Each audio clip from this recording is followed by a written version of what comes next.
자, 한국정보통신 살펴보도록 하겠습니다. 14% 올라 있고요. 넥스트에서는 저 앞쪽에서는 23% 올라 들어갔다가 위에 달리고 있죠. 이거 뭐 이슈는 지금 화면에 아예 체크를 해드렸습니다.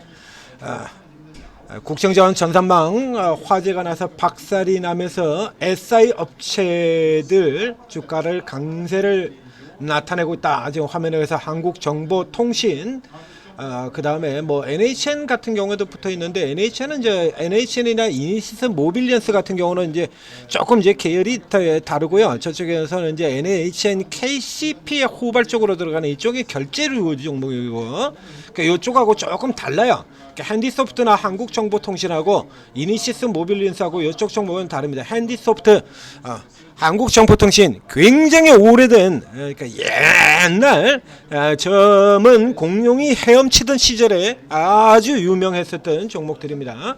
그래서 지금 나와 있는 건 한국정보통신과 핸디소프트가 나와 있죠. 그다음에 저기 뒤에 모아데이터, 소프트캠프 이렇게 들어가 지금 이렇게 나와 있는 종목이 조금 달라요. 데이터 솔루션 같은 경우에도 지금 나와 있고, 데이터 솔루션 같은 경우는 이제 데이터 전문 기업이죠. 이 케이스들의 데이터 솔루션 잡지가 이제 다른 종목들 빅데이터 종목들 나왔을 때도 제가 그 종목들하고 비교를 해드렸는데, 이런 회사들의 경우에는 그 빅데이터 신규 기업들 등장했을 때 그래서 비교 대상으로 이 데이터 솔루션이 지금 시가총액이 얼마인데, 이렇게 보면 그림들 구조가 지금 비슷해요. 비슷한 시기에 앞서 데이터 솔루션이 여기 급등이 중간 급등이 나왔던 것도 6월 20일, 21일 여기고요. 그리고 한국정보통신 이 종목이 또 중간에 급등 나왔던 시기 역시 마찬가지 19일, 20일 이렇게 되어 있고요. 그 다음에 핸디소프트 지금 뉴스에 나왔던 거, 또 핸디소프트까지 보고 있습니다. 저쪽에 이제 모아나 저쪽 같은 경우는 그 대표적인 케이스가 안 될 테고요. 핸디소프트는 이미 상한가에 들어가 있고요. 여기 같은 경우에는 이제 6월달에 여기 7월에 한 번 더 있었죠. 6월 18일, 19일 한국정보통신하고 같이 움직여 들어갔고요. 자, 이 종목들 옛날 차트를 보여드리도록 하겠습니다. 주기적으로 들어오는 종목들이죠. 이렇게 왕년에 아주 먼 공룡이 헤엄치도 하던 시절에는 뭐 이렇게 강한 기업들이었고요. 저쪽에 난리가 났었던 기업들이죠. 한국정보통신은 이거보다 더 합니다. 더 오래된 종목이니까요. 핸디소프트는 늦게 들어오는 애고요. 뒤에 들어오는 애고, 한국정보통신 같은 경우는 먼 IT 버블 그 이전서부터 있던 기업이거든요. 보이시죠? IT 버블 이전부터 있던 기업이기 때문에 IT 버블 때 그리고 그 다음에 이제 금융위기 이후 지나가고 난 다음에 2015년 슈팅 때 이때도 어마어마한 시세를 보였었고요. 뭐 최근에는 또 이게 코로나 때 같은 경우는 그렇게 많이 올라지 못했었죠. 그다음에 그 뒤에 또 이런 시세를 보인 바 있고, 올해의 경우도 단기 시세를 보인 바 있고 이렇습니다. 이 기업들 종류를 보게 되면 이니시스하고 지금 이쪽하고는 조금 구분이 다르다는 게, 이니시스는 알다시피 전자결제입니다. 모빌리언스 똑같고요. 둘이 모자 회사근이죠. KG 이니시스, KG 모빌리언스 앞에 KG라고 붙어 있잖아요. NHN KCP, NHN 페이코, NHN 이렇게 연결되어 있는 것처럼 똑같은 겁니다. 그러니까 이쪽 같은 경우는 지금 종류들이 좀 달라요. 그러니까 이전에 이제 얘들 같은 경우가 앞서 NHN KCP 같은 종목들처럼 보시다시피 꽤나 좋습니다. 꽤나 좋은데 이 SI라든가 이쪽 결제주라든가 이런 쪽이 NHN KCP의 경우에도 그랬었지 않습니까? 이쪽 기업들 같은 경우가 그렇게 크게 오르질 못해요. 반짝반짝하는 부분들이 없다 보니까 이제 미어 같은 경우도 PR이 7배밖에 안 됩니다. 그러니까 실적은 사상 최대인데 주가가 못 올라가는 이런 케이스들 다 그랬죠. 지금 미쳐 날뛰고 있는 지니언스 같은 경우도 그렇고요. NHN KCP도 그렇고요. 실적 사상 최대 실적으로 굉장히 좋은 실적인데도 불구하고 저 밑바닥에서 관심이 안 주어지니까 이런 흐름들 보고 있지 않습니까? 저 한국정보통신 올라 들어가서 보겠습니다. 여기 같은 경우 여기 보시는 그 네트워크 요게 1위 신용카드 부가통신 사업자에서 요거도 해요. 여기도 결제 이런 부분들도 하는데, 요게 이제 조금 다르다는 얘기예요. 결제도 하지만 다른 부분이 있죠. 비중이 얼마나 되나 한번 살펴볼까요? 자, 그러면 금융벤 쪽이 이제 굉장히 많이 들어가 있고요. 그래서 금융벤 쪽에서 거의 전력을 다하면서 실적이 굉장히 좋은 흐름을 등장이 됐고요. 핸디소프트는 요거하고는 유가 좀 완전히 다른 쪽의 종목이고요. 데이터 솔루션도 틀리죠. 종류가 다른 쪽의 종목입니다. 자, 여기 가서 보실까요? 자, 지능형 협업 솔루션, 그룹웨어, 자, 포털, 모바일, 지금 이렇게 구성이 되어 있죠. 여기 같은 경우에 그래서 커뮤니케이션 지원 솔루션, 데이터 분석 예측 이렇게 되어 있습니다. 그러니까 지금 구조가 다른 거예요. 한국정보통신하고 여기하고. 그러니까 정확하게 친다라고 하면 현재 이 국정 자원망에 친다라고 하면 핸디소프트가 더 강하게 올라들어가는 이게 맞는 거죠. 그래서 한국정보통신의 경우는 저쪽에 전자결제 저쪽 방향하고 같이 들어가야 되는 종목이니까요. 그래서 이제 데이터 같은 경우도 앞서 이미 뉴스도 나왔습니다. 70개 서버서 같은 경우는 전량 소지 화재가 돼가지고 소실이 되었다라고 해서 그렇죠. 지금 뭐 백업망이 제대로 안 되어 있으니까요. 그럼 이제 복구 같은 거 이제 들어가야 되는 게 수혜를 있는 거 뭐 당연하게 나와야 될 뉴스가 되는 거죠. 그러다 보니까 이제 상대적으로 굉장히 싼 앞에도 여러 번 다른 종목들 빅데이터 IPO 종목 나왔을 때 설명드린 바가 있습니다. 이 데이터 솔루션 같은 기업들 여기도 마찬가지. 여기 같은 경우도 꾸준히 하고 있죠. 이렇게 전체로 그렇게 아주 대단히 뛰어난 실적을 보이지는 않습니다. 여기 같은 경우 자, 여기 되돌아 들어가 보면요. 적자 나왔다, 흑자 나왔다, 적자 나왔다, 흑자 나왔다. 여기 같은 경우가 굉장히 오래된 기업이잖아요. 1100억. 그래서 매출 규모로는 이쪽으로는 이 종목이 가장 많죠. 오픈베이스, 데이터 솔루션 묶여있죠. 오픈베이스까지 해서 묶어서 같이 살펴보셔야 되는데요. 오픈베이스 둘 다 데이터 전문 기업입니다. 오픈베이스 여기는 이제 뒤쳐지고요. 네트워크, 보안 솔루션, 클라우드 서비스 이렇게 되어 있죠. 그래서 30년간 쭉 해온 기업들, 핸디소프트, 그 다음에 데이터 솔루션. 그래서 지금 같은 경우는 이건 뭐 대표적으로 이게 일단 핸디소프트예요. 여기 핸디소프트. 자, 여기 뒤로 들어가서 또 관련 기업들 같은 경우 경쟁사 비교를 이렇게 여러 개 보게 되면 관련 기업들이 나오죠. 플래티어 있고요. 그다음에 엠노 있고요. 그 다음에 저쪽에 휴네시온 있고요. 쭉 들어가 보면 매출 쭉 나왔습니다. 엠노 같은 경우에는 매출 규모가 좀 더 많이 나오는 기업이고요. 그래서 비슷한 장으로 친다 그러면 플래티어가 뭐 비슷한 여기 같은 경우 실적이 이제 순이익은 워낙에 오랫동안 하고 있던 기업이니까 그렇고 여기는 이제 최근에 들어가지고 실적이 조금 좋지를 않죠. 그 다음에 저쪽에 휴네시온 같은 기업들이 있고요. 아래쪽에서 PR 보면 25배, 9배 왔다 갔다 합니다. 이제 천차만별 형태의 주가를 들고 있죠. 지금 잠깐 무너졌다 내려오는 흐름 보이고 있고요. 요 케이스라 그러면 자 이게 이제 이 재료가 단발로 끝이 나는 재료일 거냐, 추가적으로 앞서와 같은 연속적인 흐름을 나타낼 거냐, 요거를 점쳐본다라고 하면 이게 개인적으로 추가로 연결될 수 있다라고 보겠습니다.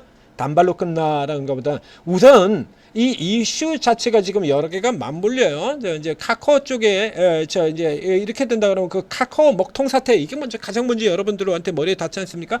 뉴스 기사에서 계속해서 연관으로 비교하죠. 카카오 먹통하고 이렇게 얘기를 많이 내고 있죠. 그래서 현재 같은 시점에서는 또 이와 관련된 거 아까 뉴스에도 이게 잠깐 종목도 현지가 시장에서 보시다시피 이게 지금 이 SI 업체들하고 그다음에 보안주들하고요. 보안주들 이미 다 튀어나오는 거 보여드렸고요. 오늘도 지금 사이사이에서 튀어나오고 있지 않습니까? 그러니까 데이터 기업, 보안 기업, SI 기업, 결제 기업 여기가 지금 통으로 묶여가지고 거대한 하나의 테마를 만들고 있는 거거든요. 오늘도 보시다시피 NHN, KCP, 지니언스 이런 종목들이 올라가면서 NHN도 올라 들어오고 이니시스도 올라오고 모빌리언스도 올라오고 한국정보통신도 올라오고 핸디소프트도 올라오고 줄줄이 다 엮여가지고 지금 테마로 들어가는 형태가 되어 있거든요. 자, 테마 쪽으로 엮어서 보겠습니다. 자, 이번 테마 쏘는 형태가 됐어요. 토스 관련주 이라죠. 대신 정보통신 같은 경우 이 종목도 역시 마찬가지 코스닥 초창기부터 있던 종목입니다. 그러니까 예전 코스닥 초창기에 99년도에 20배짜리 대버블 나오면서 저 골드뱅크와 더불어서 코스닥 대버블의 포문을 열었던 종목이에요. 대신정보통신. 대신 여러분들이 잘 아시는 대신그룹, 대신증권 그쪽의 금융을 전문으로 다루는 기업이죠. 이렇게요. 99년도에 초반에 대폭주를 하면서 코스닥 IT 버블의 포문을 열었던 기업. 골드뱅크 같은 경우는 그 뒤에 곧바로 상폐가 돼버려가지고 사라졌습니다만 이 기업 같은 경우는 대신그룹에서 실제로 전량을 수주를 하면서 실적이 버티고 있는 기업이기 때문에 상폐될 이유 자체가 없죠. 그래서 이런 기업들 같은 경우는 지금 다 살아나오는 거거든요. 이거 이게 지금 테마에 보이지 않습니까? 당장 보안주 다 튀고요. 두나무 다 튀고요. 재테크 스마트워크 같은 경우 SI 기업들이죠. 주로 이제 SI 기업들 방금 전에 비교 대상에서 보셨던 이 휴네시온 같은 종목들, 그다음에 S넥 같은 종목들도 정말 오래간만에 화요일에 이름들 들이밀고 있고, 소프트캠프 같은 경우는 뭐 최근에 뭐 상한가 연속으로 가면서 분석도 지금 계속 해드리고 있는 기업입니다. STO 이쪽에서 또 애플페이, 이게 전부 다 겹치잖아요. 이니시스 결제주들, 전자결제, 스테이블코인 이렇게 해서 지금 뭐 거의 지금 싹쓸이로 오늘은 이쪽 종목들이 지금 테마를 지금 이렇게 싹쓸이로 다 썰어버리는 형태가 되어 있거든요. 이런 형태라 그러면 지금 이런 기업들 같은 경우는 더 갈 수 있다라고 봐야 되는 겁니다. 자, 여기서 한국정보통신의 경우는 앞에서 보시기에 세력형의 종목이 굉장히 강하긴 합니다만 기본 뒷받침이 실적 쪽이에요. 그러니까 이거는 후발 뒤쪽으로 올라 들어오면서 속도를 내는 이런 형태의 기업이 되고, 초반에서 잠깐 동안의 테마 형태로 들어가는 쪽에서는 복불복입니다. 이거 항상 느리지도 않고요, 느린 때도 있고 빠른 때도 있고 하는 이런 복불복의 형태를 나타내고 있는 종목이 되겠고요. 한국정보통신의 경우에는 현재 시점에서 지금 불난 쪽의 테마 쪽을 놓고 본다라고 하면 앞에서도 보셨던 것처럼 지금 버려진 종목이에요. 이 종목도 그렇죠? 실적이 이렇게 좋은데 그냥 버려지고 있던 종목이지 않습니까? 그래서 이 케이스 같은 경우에는 이제 상대적으로 이게 이거밖에 안 돼? 이게 들었었죠. 케이스가 딱 정해져 있다라고 해서 이렇게 버려진 종목들이 올라오는 거는 케이스가 딱 정해져 있다라고 설명을 드렸잖아요. 케이스가 정해져 있다. 그래서 예를 들면 이런 이슈로 인해서 이 종목을 살펴보는 굉장히 많은 수의 사람들이 이 종목이 굉장히 싸다라고 인식이 돼서 저 앞쪽에 나선 것처럼 이 지니어스 같은 이런 종목들처럼, 그게 주로 이런 기업들 같은 경우는 외국인이 들어와야 된다라고 얘기 들었죠. 기관은 안 들어오니까요. 이건 기관 안 들어와요. 외국인이 지르고 들어오셔야 돼요. 외국인님께서 이러고 지르고 들어오셔가지고 물량 다 커버시키면서 외국인들 같은 경우에 내리 그냥 사버리니까요. 이렇게 내리 그냥 사버리면서 이러고 들어오게 된다라고 하면 기관들 같은 경우도 못 때린다라고 얘기 들었었죠. 이렇게 가지고 잡아 끌어올리는 이거 이제 기관 쪽에서 들어가는 경우는 대부분 단타로 끝난다라고 생각하시면 되고요. 이제 개인들 같은 경우는 이제 테마 쪽인데, 한국정보통신 같은 경우에는 이게 지금 테마의 위력에서 지금 밀리거든요. 현재 알게 된 건 지금 보면 얘기 들었던 것이지, 자, 결제주 라인에서도 저 NACN KCP 쪽하고 저쪽에 지금 발려버리는 상태가 되는 거고요. 그래서 이제 후발로 들어갈 수밖에 없고, 그러면 이제 이게 얘들처럼 이렇게 굉장히 싸다라고 들어오는 쪽, 즉 외국인들이 싸요. 분명히 들어와야 되는데 오늘 같은 경우도 안 들어오거든요. 여기 안 들어오죠. 기관 쳐다보지도 않고요. 늘 똑같죠. 자, 앞에 보셨던 이 IT생 글로벌 같은 종목들도 여기 똑같은 종목으로 제가 이렇게 앞에서부터 설명드렸던 종목이지 않습니까? 지니언스, 헥토, IT생 글로벌 다 똑같이 했었죠. 이거 외국인들이 밀고 들어와야 돼요. 이건 이게 선택의 여지가 없어요. 외국인님께서 밀고 들어오시면, 저쪽에 6월 달 같은 경우에도 그랬었죠. 외국인님께서 이렇게 밀고 들어오셔야 뒤에 기관들이 공격적으로 들어오게 되고, 이래서 6월 4일, 5일 같은 경우에 지금이라도 그냥 따라가라. 저 앞쪽에서는 초저가일 때 추천을 드렸었고요. 그냥 따라가라 설명을 드렸었고요. 이 케이스 똑같이 연결이 되는 겁니다. 그래서 한국정보통신이 사라지려면 둘 중에 하나가 충족이 돼야 되는데, 첫 번째는 외국인이 지속적으로 들어오든지 아니면 이슈가 불이 타버리든지. 그런데 현재 상황에서는 지금 종목들이, 불붙은 종목들이 굉장히 많은데 한국정보통신이 얘가 탑이 되기는 어렵다라고 하는 얘기가 되는 겁니다. 그래서 현재 같은 경우는 한국정보통신을 가는 게 아니라 이쪽으로 가야 돼요. 뭐 실적이라든가 이런 부분들이 상당히 뭐 그렇게 크게 보이는 값이 전형적인 테마 형태로 흐르는 거죠. 전형적인 테마 형태로. 이런 게 같은 경우는 기관들이나 이런 쪽에서 끼어들질 않거든요. 외국인들도 그렇게 크게 끼어들지 않고, 그럼 이제 개인들끼리 붙어버리는 겁니다. 이제 개인들끼리 붙는 거예요. 그래서 개인의 선택 같은 경우는 지금 1위로 들어가고 있다라는 얘기가 되는 거죠. 그래서 이 케이스 같은 경우는 이제 흐름이 조금 더 이어질 수 있다. 오늘 같은 경우는 이제 안 그래도 지금 뭐 두나무에다가 이쪽으로 지금 한참 열 받고 있는 와중에 국정원 화재까지 붙어가지고 더 치고 나갈 수 있다라는 얘기가 돼요. 그래서 현재 상태로 본다 그러면 한국정보통신의 경우는 데이터 솔루션 저쪽하고 거의 비슷한 정도의 크기를 볼 수 있고, 이쪽 핸디소프트 쪽을 노래 들어와야, 이건 밀려 내려왔을 때 요 정도 흐름에서, 자, 오늘 시가선하고 지금 가격 요 사이 구간입니다. 자, 시가선이 여기고요. 선 딱 정해져 있죠. 이렇게요. 구간이 이렇게 딱 정해져 있지 않습니까? 조금 러프하게 본다 그러면 바로 윗선까지 여기서 일단 우선 밀고 들어가고 난 다음에, 그 다음에 내일 다시 돌파로 들어가거나 혹은 눌려서 잡고 들어가는 위쪽 쪽에서 추가해서 잡고 들어가는 형태로 이렇게 거래를 하시고요. 한국정보통신 같은 경우에는 지금 현재 상으로는 얘가 아주 앞장서 가지고 강력하게 들어가는 구조는 아니다. 그래서 일단 조금 발을 뺀 다음에 테마들 돌아 들어가는 흐름들 조금 더 살펴보고요. 저평가라는 건 확실해요. 저평가라는 거는 확실하기 때문에 밑에 쪽에서 묻어두고 가는, 잡고 들어가는 형태 쪽으로는 가능할 걸로 보입니다. 그러니까 지금 같은 경우라 그러면 일단 테마가 우선 당기죠. 테마라는 쪽이 우선이 당긴다 그러면 당연히 사람들이 많이 몰려서 파괴력이 큰 종목부터 먼저 들어가야 되는 겁니다. 그래서 단타는 핸디로, 그리고 이 한국정보통신 같은 경우는 이제 잡아서 들고 들어가는 이런 형태로 갈르시고, 앞에서 잡아 들고 하는 경우도 앞에 설명드렸습니다. 이거요, 다음번에서 내일 같은 쪽이랑 내일 이후에도 이 종목에 누군가 개인 세력이라도 들어오든지, 하다못해 외국인이 안 되면 개인 세력이라도 좀 들어왔죠. 와서 종목을 당겨줘야 돼요. 당겨줘야 종목이 좀 더 업그레이드 되는 흐름을 볼 거다라는 얘기입니다. 자, 한국정보통신, 그리고 저쪽에 핸디까지 묶어서 설명을 드렸습니다. 자, 전재투자TV 구독, 좋아요 눌러주시고, 그리고 이쪽에 지금 오르고에 들어오시게 되면 이쪽에 지금 난리가 나 있죠. 테마로 지금 방금 전에 섹터 테마 보셨습니다. 난리가 나 있지 않습니까? 그러면 이제 이쪽에서 같은 경우에 다 다르죠. 이제 오르고 있는 24분의 전문가들이 스타일과 특기가 전부 다 다르다라고 설명을 드렸잖아요. 재료주로 거래하시는 분 있고, 테마주 매매 거래하시는 분 있고, 세력주 거래하시는 분, 지금 같은 경우는 뭐 지금 여기 지금 다 섞여 있죠.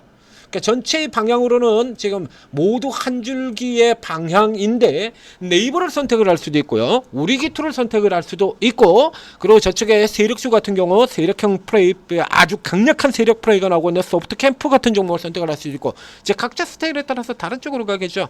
대형 우량주를 다루시는 분, 우리가 오르고에 여기 코끼리 아저씨 같은 분이라 그러면 코스피 대형 우량주 중심이니까 네이버를 선택을 하실 거고요. 그 다음에 저쪽에 세력급등주 다루시는 분이라 그러면 소프트 캠프 같은 종목을 선택을 하실 거고, 그 다음에 재료 테마 다루시는 분이라면 지금 이렇게 전산막 화재 이쪽 이슈를 타고 들어가는 재료주 테마주를 선택을 하실 거고, 이렇게 다 들게 되죠. 그러니까 사이클 따라서 다 다르게 잡아 들어가면서 전부 다 먹을 수도 있다라는 얘기가 되는 겁니다. 여러분들이 잘 활용을 하시면, 자, 오르고 들어셔서, 그래서 우선 추천주 자체에 너무 급급하지 마시고, 이 전문가가 어떤 쪽의 특기를 가지고 있고 어떤 식으로 접근하는지 그거부터 살펴보신 다음에 그렇게 하셔야 제 방향대로 제대로 따라가면서 이걸 크게 내는 겁니다. 자, 오르고 적극적으로 잘 활용하셔서 오늘도 성공 투자하시기 바랍니다.